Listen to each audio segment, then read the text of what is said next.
Hello guys, welcome back again. Last video continuation ఇప్పుడు నేను చెప్తున్నా. లాస్ట్ వీడియో డ్యూరేషన్ ఎక్కువ అయిందని చెప్పేసి నేను పాజ్ చేశాను. సో ఎర్లీ ఆన్ బోర్డింగ్ గురించి మాట్లాడుతున్నాం కదా.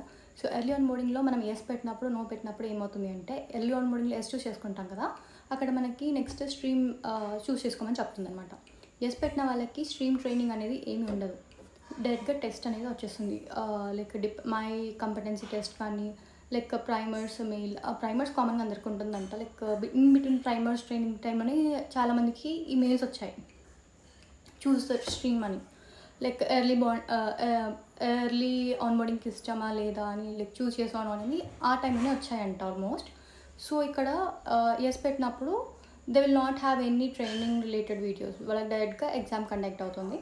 నో పెట్టిన వాళ్ళకి primers and other same time continuation process ఏవైతే delivery training and next stream training తర్వాత మై కంపెటెన్సీ ఇలా అయ్యాక ఆన్ బోర్డ్ అవుతుంది. ఎస్ పెట్టిన వాళ్ళకి నో పెట్టిన వాళ్ళకి the difference. So let's go in to the in depth of this topics. So నేను రివ్యూ తీసుకునే పర్సన్ నుంచి నాకేం సజెస్ట్ చేశారంటే, లైక్ వాళ్ళు నాకు చెప్పారు ఏంటి ప్రాసెస్ ఎలా ఉంటుంది అనేది. సో ఫస్ట్ మొత్తం 4 రౌండ్స్ ఉంటుందని చెప్పారు. దాంట్లో 2 ఇంటర్వ్యూస్ ఉంటాయి, which is viva, and 2 rounds వచ్చేసి ఫస్ట్ రౌండ్ అసెస్మెంట్లో ఎంసీక్యూస్ ఉన్నాయి. దాన్ని క్లియర్ చేశాక నీకు second round hands on test assessment అనేది ఇంకొకటి ఉంది. సో దాంట్లో యూ హ్యావ్ టు ప్రాక్టర్ అనే వాళ్ళు ఉంటారు. సో లైవ్లో like we have to code, like వచ్చిన లైక్ ప్రాబ్లమ్ని రీచ్ చేసి like bugs find like something అలాంటి క్వశ్చన్స్ ఉన్నాయి. దానికి రిలేటెడ్ ఉంటుంది సెకండ్ రౌండ్లో. ఆఫ్టర్ క్లియరింగ్ దట్ స్టెప్ మనకి థర్డ్ రౌండ్ ఉంటుంది, like which is a viva thing. So దీనికి కూడా వాళ్ళు జాయిన్ అవుతారు. They last some interview questions. అంటే ఇంటర్వ్యూ క్వశ్చన్స్ అంటే లైక్ మీరు ఎస్ పెట్టారు కాబట్టి దానికి రిలేటెడ్గానే వాళ్ళు మిమ్మల్ని క్వశ్చన్స్ చేస్తారు. ఇఫ్ మీరు అది కూడా క్లియర్ చేసేస్తే లైక్ మీకు next round of interview viva ఉంటుంది. కొంతమంది లైక్ 3 రౌండ్స్ అన్నారు, కొంతమంది 4 అన్నారు. నాకు కూడా దీనికి క్లారిటీ లేదు. 2 రౌండ్స్ మీకు ఏమైనా తెలిస్తే కామెంట్ సెక్షన్లో మెన్షన్ చేయండి. Let me know, like even I don't have idea perfectly on that. So third and ఒకటే రౌండ్ ఆఫ్ వైవా ఉందా ఆర్ 2 రౌండ్స్ ఆఫ్ వైవా ఉంటుందో మెన్షన్ చేయండి. Okay, after this if you successfully completed, you are going to get onboarded. Okay, this is called early onboarding process.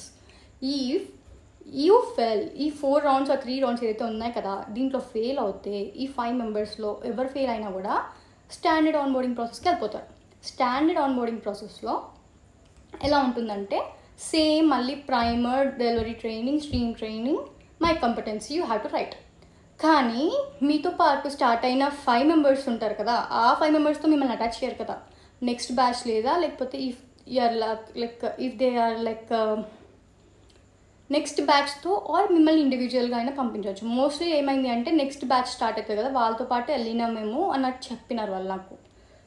Like they side like previously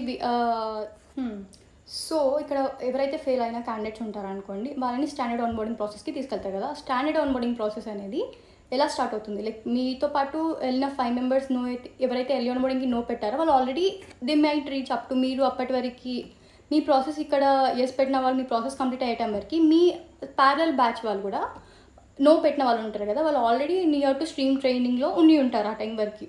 so మీకు ఇప్పుడు మీరు ఇక్కడ ఒకవేళ fail అయినారనుకో మీకు standard ఆన్బోర్డింగ్కి వెళ్తారు. కాకపోతే నెక్స్ట్ బ్యాచ్ అప్కమింగ్ బ్యాచ్ వాళ్ళు ఉంటారు కదా, అప్కమింగ్ బ్యాచ్ నో పెట్టిన వాళ్ళు ఉంటారు కదా, వాళ్ళతో పాటు అన్న వెళ్ళవచ్చు. ఇఫ్ టైమ్ ఈజ్ గుడ్ మీకు ఇండివిజువల్గా వెంటనే అప్డేట్ కూడా రావచ్చు, చెప్పలేం. సో డిలే అవ్వచ్చు, ఫాస్ట్ ప్రాసెస్ అన్న అవ్వచ్చు అని చెప్తున్నాను నేను. This is the what happens early onboarding yes and no. And ఇక్కడ ఏంటి అంటే వాళ్ళు ఏం చెప్పారంటే, మాకు ఆల్రెడీ అందరికీ కామన్గా ప్రైమర్స్ మెయిల్ వచ్చింది. ప్రైమర్ స్టార్ట్ అయ్యే టైంకి మధ్యలో early onboarding like survey mail release చేశారు మాకు. ఆ పార్టీకి మేము అందరం కూడా కామన్గా అందరం ప్రైమర్స్ అండ్ డెలివరీ ట్రైనింగ్లో ఉన్నాము. అప్పుడు మాకు choose early onboarding yes or no అనే మెయిల్ వచ్చింది అని చెప్పారు.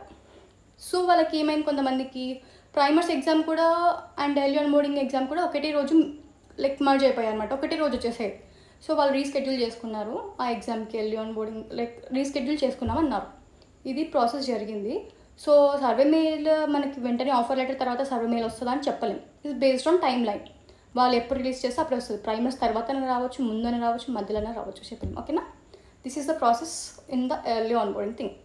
So based on this you can choose wisely which you have interested based on your skills and knowledge. Okay, if you have any queries on this thing, let me know in the comment section. To comment, don't forget to subscribe.